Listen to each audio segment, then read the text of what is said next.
Well, hello, everybody. I'm back. Welcome to another episode of Reality is where words do come to life. And as promised, I know I have gaps in between, but it does not change the evidence that I am presenting to you. What's in black and white is still valid and true. And it is so sad. It is really sad and pathetic that we live with a system that really arrests others for criminal activity, yet they are performing criminal activity. So it makes our system a very untrustworthy system. It makes our system not to have any moral or any integrity in what they are doing. I'm going to be doing 5 and 6, and hopefully, I did not do 5. But if I did, it's a repeat, and that's fine. So you'll just have a double dose of what we already have. And this might be a little more detailed. You might see things a little more clearly, but it still does not erase the that Frederick Collins, the mayor candidate for the mayor of Chicago, was intentionally premeditated, set up, and sabotaged not to be on the ballot. Again, we want everybody else to follow the rules and the regulations when the entities are not following their own rules and regulations. Starting from the attorneys, on down to the hearing officer, on down to the board of election, which is sad. It is so sad. Yet and still, as I just said, people, normal people go to jail for criminal activity. Bottom line, loose cigarettes, people have lost their life for things that could have been avoided. But the question becomes, how are you going to set rules and then ignore the very rules that you set for everybody else to follow? If you can do this to Frederick Collins, how many others have been sabotaged intentionally by hearing officers, by the board of elections, when you didn't follow your own rules? And even attorneys have jumped on the bandwagon of assisting in the process of sabotaging people who wants to run for office legitimately because they feel within their heart they are the right person to make a difference. Yet and still, those who are running for office feel so threatened that they will stoop to any level and any means in any way to intentionally sabotage and keep somebody from being on the ballot. Now, again, as I said, the pick that you have is bad, um, pretty much. There is no good crop in the pick. So I say to whoever's going to watch this video, you know what you got, but you don't know what you're going to get. Don't be fooled by the running of resumes telling you what they do and how they do this and how they're such a family man. People make themselves look good. They do. You need to do some digging, you need to do some research, and you need to understand the character, the integrity, the moral, the values of those who sit in office. And I'll say this again, and I mean this, so you can understand that we ourselves are the employees, the employers. The elected official for your vote is your employee. And we should take a look at that. We really should take a look at that. So, what I'm going to show you is a highlight of the transcript from the court hearing. The proof that the hearing officer immediately ordered a record exam without candidate's attorney being present. Now, if you paid attention to these videos, you will know when I showed you in prior videos that they was only supposed to look at signatures only. So how did we get to check addresses? All right. So I'm going to show you what I'm talking about. Let's just dive into this because I want you to see what I see. I don't want you to miss anything. All right. So it says this document shows you that they violate the Board of Election rules they created. In the original document, it stated signatures only. How did they come to the conclusion to record exam addresses? Now, you will see that this is where we started. You see, it's uh, day 5. Is where to start. This is where the sabotage really began to play out. And the notes that we have on all this paper say highlights a transcript from court hearings, proof that hearing officer immediately ordered a record exam without candidates, attorney being present, which is very sad. It is indeed, in fact, very sad. It is a bad look for the Board of Elections. It really is.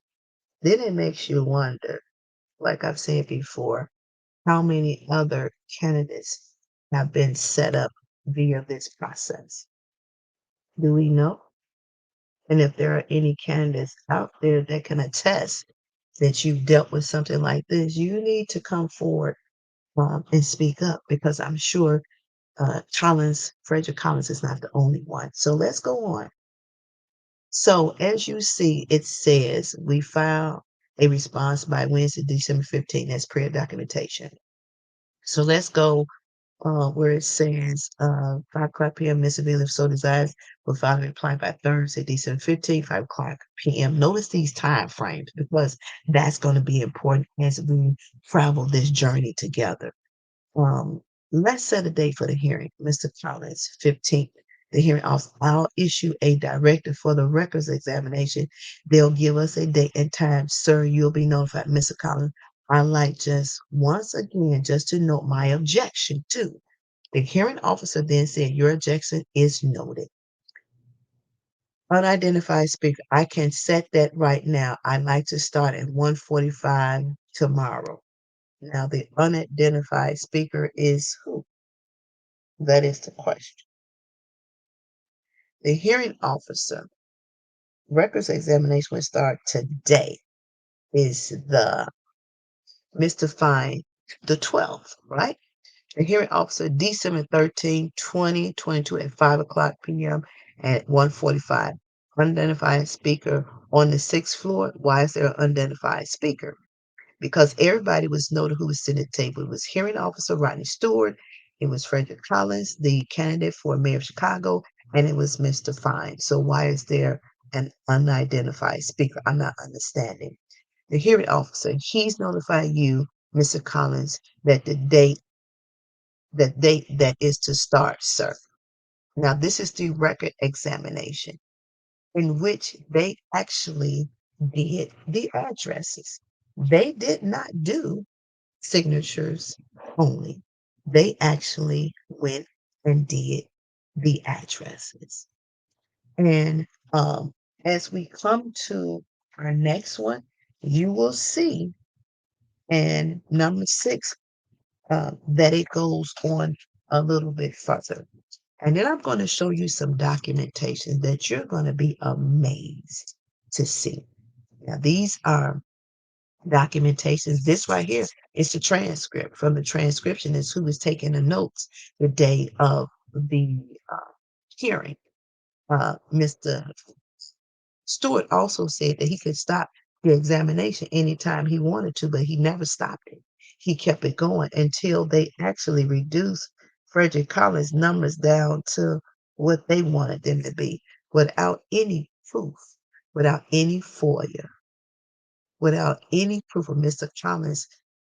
Hollins coming down to the Board of Election, filing a FOIA, actually looking at signatures. You will know that every other candidate that has been placed in an objection situation, the first thing that came up was a FOIA file. And the answer was yes or no. And in Frederick Collins' case, the FOIA was never filed. And it was also ignored. Now, these are the rulings. These are the rules of the Board of Elections. Nobody can come in and make these rules up. These rules are already established and set into stone. Now, for 2022, as of this month, the rules have changed. And my understanding is now the objector does not have to prove, have to show himself that he has actually he or she has actually taken the time to examine the records in which they are disputing, which leaves me with a question: why now?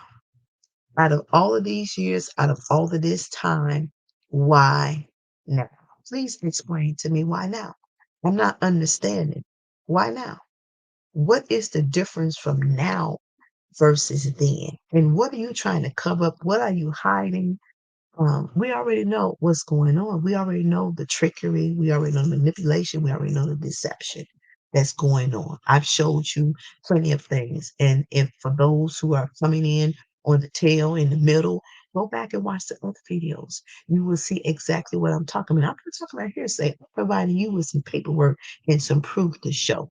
And if you need more detailed information, there is much more detailed information. This is just top line. So we can understand how crooked, how manipulating, how deceptive our system really is. We supposed to follow the law. If we run a red light, we get pulled over, get a ticket. If we have suspended license, we going to jail. But yet and still, those who sit in seat of authority, those who make rules that they don't follow themselves, to get away with a lot of stuff. And I'm trying to understand why. When you all hold everybody else to the fire when they do something that's out of pocket, then why is your feet not being held to the fire? That is the question that I have. And maybe somebody can answer that for me. All right, stay tuned for day 6. Make sure you subscribe, you like, you comment, follow Reality Is for more updated videos. All right, on to day 6.